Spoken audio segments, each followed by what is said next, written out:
Et de retour sur le plateau de Face à Rioufol, bienvenue si vous nous rejoignez dans un instant focus sur la pénurie d'énergie en France avec votre invité Yvan. Mais avant, c'est le rappel des titres avec vous Isabelle Piboulot. Le budget de l'État pour 2023 en nouvelle lecture devant l'Assemblée nationale. Elisabeth Borne a déclenché un 9e 49.3 pour faire adopter la partie dépenses et l'ensemble du projet. C'est un budget dont nous avons besoin au 1er janvier, a justifié la Première ministre. Les députés de la France Insoumise ont répliqué par le dépôt d'une nouvelle motion de censure dénonçant une politique de maltraitance sociale et écologique.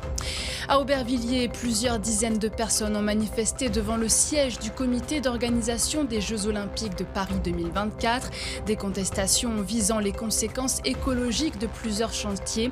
Alors que demain, un conseil d'administration doit entériner un budget en hausse, la facture globale des JO de Paris pourrait s'établir à 8,7 milliards d'euros contre 6,8 milliards projetés en 2019. Et puis en Ukraine, à Odessa, les coupures d'électricité d'urgence persistent, déclenchées après des attaques de drones russes. 300 000 personnes sont toujours concernées. Des interruptions d'approvisionnement en eau se sont également produites dans certains quartiers de la ville. Dans le même temps, à Kherson, au moins 2 personnes ont été tuées et 5 blessées.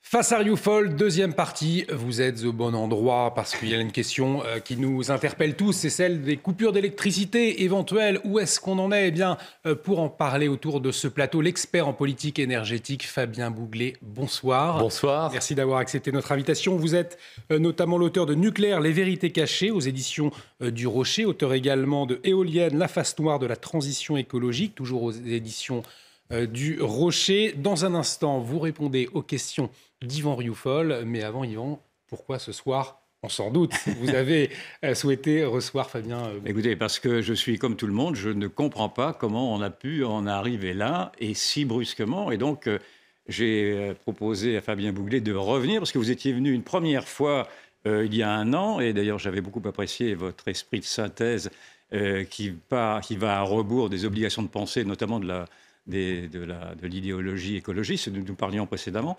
Et ma première question, dans le fond, est toute bête, est de savoir s'il y a des responsables à cette crise énergétique, et si oui, qui sont-ils ? En fait, avant de se poser la question de savoir si on a une crise énergétique, en réalité, le problème, c'est de comprendre que nous sommes en guerre énergétique. Et je pense qu'il est important d'alerter nos concitoyens qu'en réalité, cette guerre énergétique a à peu près 20 ans. Prend ses racines il y a à peu près 20 ans. Et cette guerre énergétique, elle vient de l'Allemagne. C'est une guerre entre la France et l'Allemagne, vous voulez dire ? C'est une guerre déclarée par l'Allemagne contre la France. Là, c'est une guerre des temps modernes, une guerre économique où l'Allemagne veut s'approprier la maîtrise de notre système énergétique en mettant en place un mix éolienne-gaz, alors le gaz venant de Russie, maintenant c'est plutôt du charbon. Et pour imposer ce modèle à la France, il fallait une destruction de notre système nucléaire et il fallait une disparition progressive de nos réacteurs nucléaires. Et c'est toute cette logique qui est au cœur de la destruction intellectuelle, politique, juridique du nucléaire français et qui est à l'origine de cette crise qui est en fait la conséquence d'une guerre. Vous voulez donc dire qu'il y a eu des lobbies tels, des lobbies allemands, si je vous comprends, Tout des à lobbies fait. Tels qu'ils ont pu pénétrer l'appareil français. Exactement. C'est un peu cela. Alors, en fait, ça a commencé en plusieurs étapes. La première étape, ça a été Corinne Lepage, qui a été donc ministre jupette de Jacques Chirac, qui était, il faut le rappeler, avocate de la ville de Genève pour faire fermer Superphénix. Et dans un conflit d'intérêts incroyable, Corinne Lepage est ministre de l'Environnement et continue, lorsqu'elle est ministre, à vouloir faire fermer Superphénix, qui finalement est, et elle est avocate ensuite des promoteurs éoliens, puisqu'il y a une liaison entre la destruction de notre système nucléaire et la promotion du système éolien. Les deux réseaux sont complètement liés. Ensuite, vous avez Dominique Voynet, qui est apparue dans une vidéo tout à fait récente, qui fait le buzz actuellement, d'une vidéo où elle explique que ministre de l'Environnement de Lionel Jospin, elle avait la mission d'aller à la Commission européenne pour défendre le fait que le nucléaire appartenait aux énergies d'avenir. Et elle a saboté cette présence en utilisant un prétexte fallacieux de la Grande-Bretagne pour faire supprimer le nucléaire des listes d'énergie d'avenir. Et rappelez-vous, elle a surtout contribué à la fermeture du Superphénix dans le cadre de l'accord. On s'arrête, c'est très important ce que vous dites là. Donc vous nous dites qu'il y a eu en fait, des actes de trahison d'intérêts nationaux au profit de puissances étrangères. En quelque sorte, de la haute trahison, ce que vous nous dites là. En quelque sorte, le fait d'aller au niveau de l'Union européenne, aller à l'encontre de la feuille de route qui avait été fixée par le Premier ministre de l'époque est un acte extrêmement grave. Et j'espère que la justice aura l'occasion d'y revenir. On verra bien. En tout cas, cette vidéo est publique. Est-ce qu'on peut parler de trahison d'intérêts nationaux ? Ça, c'est les juges qui le diront. La Cour de justice de la République sera peut-être saisie. D'ailleurs, moi, j'incite les juges, les autorités constituées et les procureurs de se saisir de ce dossier, puisque la vidéo a été vue 700 000 fois, où elle avoue qu'elle est allée à l'encontre de son... Donc ça, c'est la justice qui va. Après, elle a fermé Superphénix. Il faut rappeler, Superphénix, c'était le réacteur à neutrons rapides qui mange les déchets nucléaires des autres centrales nucléaires. Ça permettait, Superphénix, de produire énormément d'électricité en gérant les déchets nucléaires des autres centrales. Donc une solution incroyable. Et la fermeture de Superphénix était un acte, un péché originel en quelque sorte, puisqu'elle déstabilisait toute la filière nucléaire. Après, l'acte 2 de cette opération, c'est François Hollande, avec 2 acteurs majeurs. François Brottes, le député François Brottes, rapporteur de la loi de baisse de la part du nucléaire à 50% de notre mix électrique, rapporteur de la loi de développement des éoliennes, je le rappelle, toujours le même système, et il est nommé président de RTE, la société chargée du raccordement de l'électricité, dans un pantouflage incroyable. D'ailleurs, à l'époque, François Bayrou s'était offusqué de ce pantouflage. Et le collaborateur de François Hollande, M. Piacheski, Xavier Piacheski, retenez bien ce nom, parce que Xavier Piacheski était collaborateur de François Hollande pour la baisse de la part du nucléaire et le développement des éoliennes. Et après la démission de François Brottes, patron de RTE, il a été nommé patron de RTE et il a pris comme collaboratrice la déléguée générale de France Énergie Éolienne, Pauline Lebertre. Et aujourd'hui, c'est lui qui vient nous expliquer EcoWatt et qui vient nous expliquer les pénuries d'électricité, comment nous allons faire pour gérer cette crise énergétique. On est dans les pompiers pyromanes, c'est-à-dire que tous les acteurs qui ont été au cœur de la destruction de notre système énergétique sont ceux qui sont aujourd'hui. Et enfin, l'acte 3, Emmanuel Macron, Elisabeth Borne annoncent la fermeture de Fessenheim, un réacteur nucléaire qui produisait 11 TWh que nous exportions principalement à l'Allemagne, contribuant à créer, justement, à abaisser notre déficit commercial. Et depuis la fermeture de Fessenheim, nous importons 11 TWh, en tout cas l'année dernière, on a importé 11 TWh d'électricité d'Allemagne. Avec le tarif spot, ça fait 3 à 4 milliards d'euros qui contribuent au déficit commercial. On est au cœur d'une destruction incroyable de notre système énergétique. Ce qu'on a du mal à comprendre dans votre raisonnement, c'est pourquoi la France a été naïve à ce point de se laisser envahir par de simples groupes de pression, si je vous comprends. Et au prétexte de flatter également, sans doute, une opinion écologiste. Parce que vous ne parlez pas des écologistes là-dedans. En fait, si vous voulez, là, c'est la dimension politique. Et puis après, il y a la dimension de propagande par Greenpeace.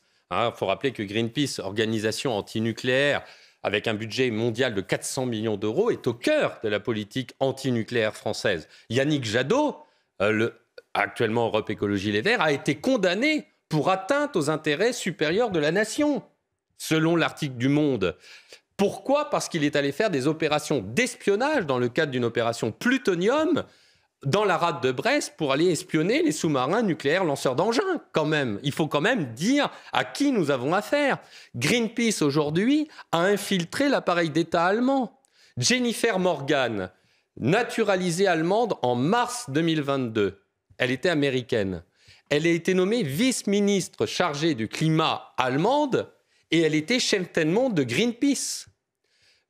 Monsieur Timmermans, vice-président de la Commission européenne, chargé du pacte vert, son bras droit est un ancien militant de Greenpeace.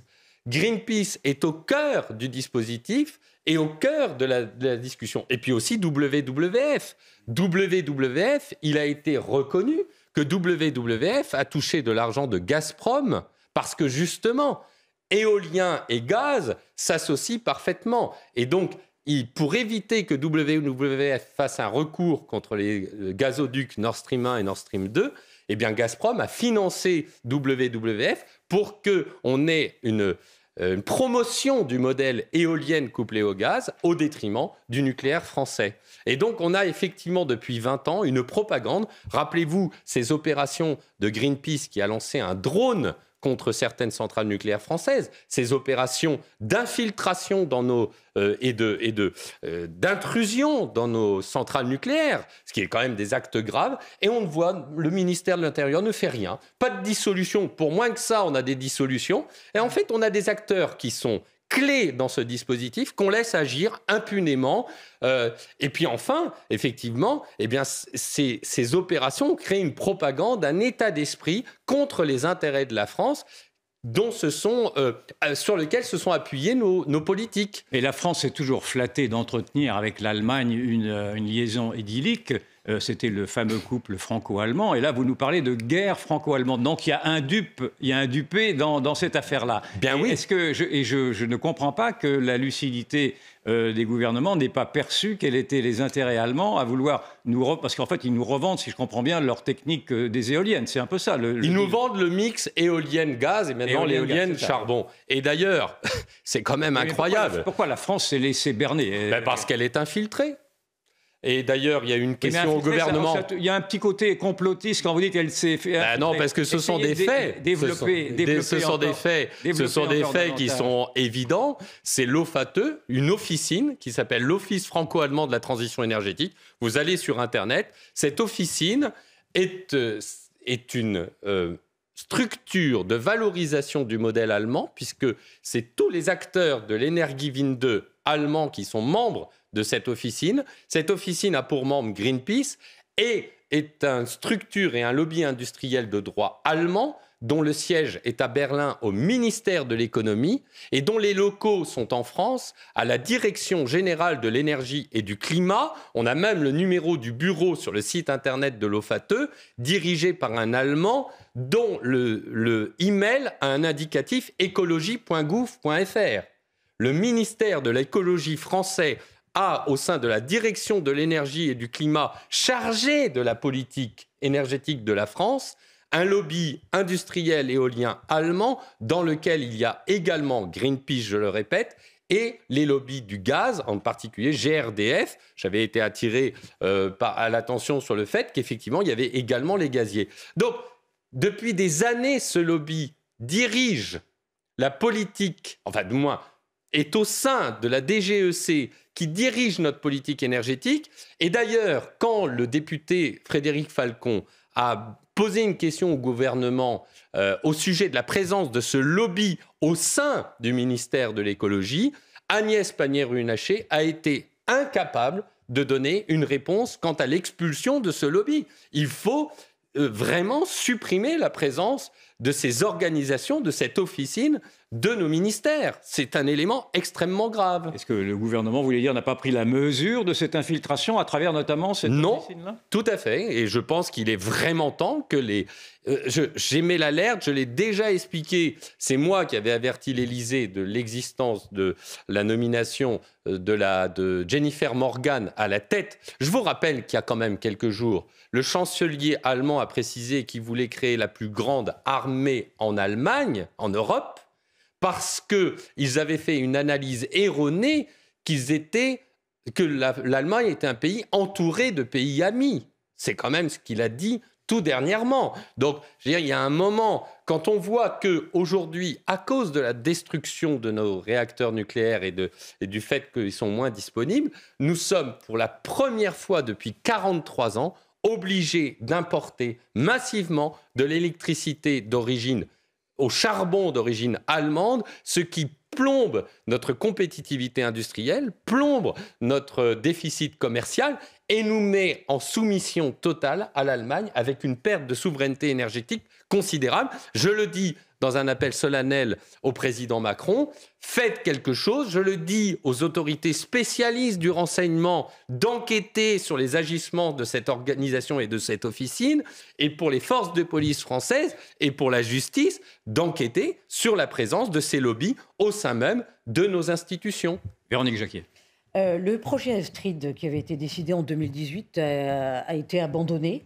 Vous pouvez nous dire pourquoi? Est-ce qu'il y a eu des pressions de la part de l'Allemagne? D'abord,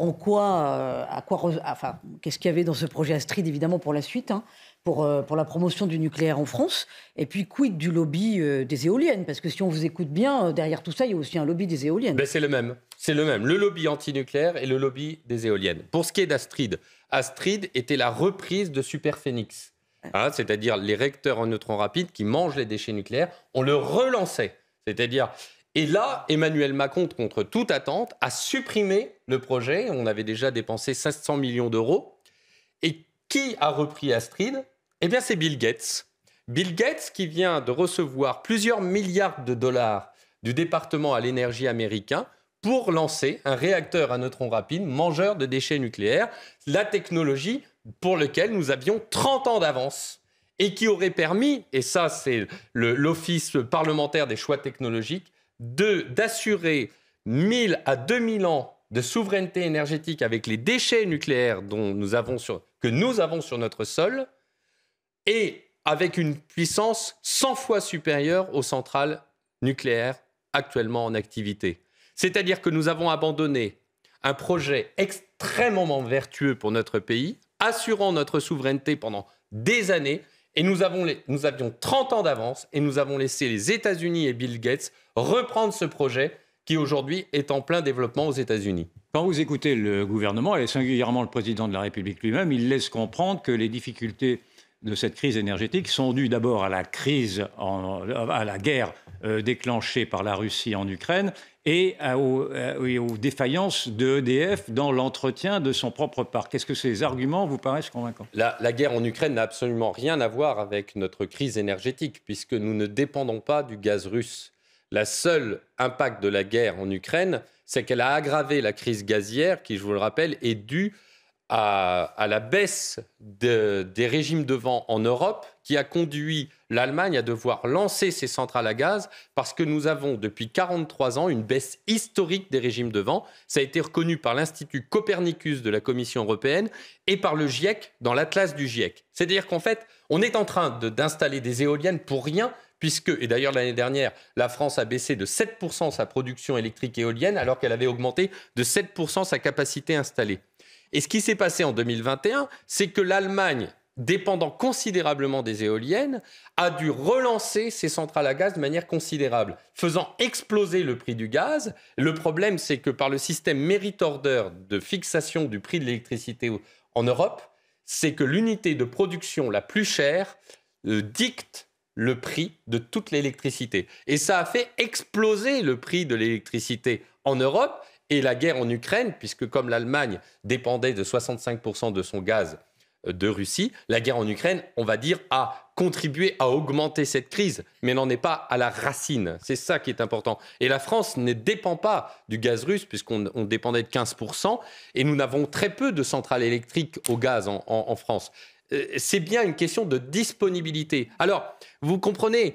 Pendant des années... Quant à la responsabilité d'EDF la responsabilité d'EDF, elle obéit à la politique, puisqu'il faut rappeler, vous l'avez rappelé à juste titre tout à l'heure, nous dépendons de la loi qui a baissé la part du nucléaire. Actuellement, on devrait avoir 14 réacteurs qui sont fermés si on tenait compte de la loi. Or, depuis 2012, depuis François Hollande, on a dépensé 100 à 150 milliards d'euros dans les éoliennes qui ne produisent que 1,6% de notre mix énergétique consommé en France.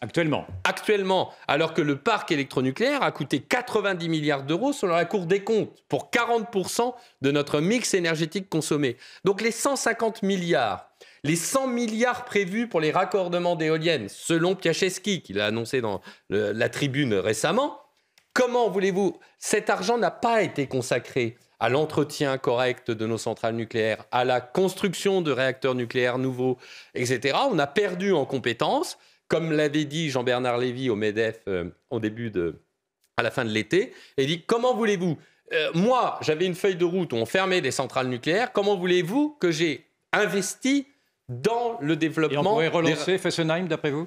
Écoutez, tous les experts, madame, l'ancienne patronne d'Areva l'a signifié. Moi, j'ai visité Fessenheim il y a 6 mois. La directrice de Fessenheim a précisé...